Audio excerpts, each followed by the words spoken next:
Sir আমি তো কিছু করি না, তাহলে আমি কেন চালান দেবো? আমি ট্রাফিক পুলিশ, গাড়ে বেরিয়ে চালান কাটি।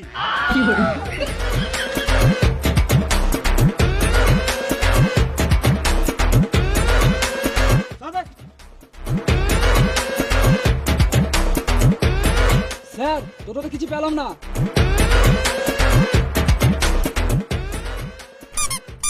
ও বুঝতে পেরেছি, শুয়োরের বাচ্চাটা মদের বোতলটা প্যানের ভেতরে ভরে রেখেছে।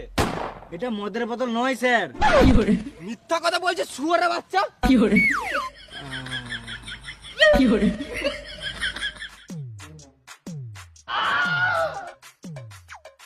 ওরা সারাদিন মেশিন দাঁড়িয়ে থাকে নাকি? কি করে যে প্যাসেঞ্জার বস। স্যার এখন বিয়ে হয় না, তো জন্য যখন তখন টাওয়ার দেয়, পুরো 5G। এবারে রাস্তাঘাটে টাওয়ার দিলে তোর টাওয়ারটা তার কেটে দেবো। স্যার একবার বিয়েটা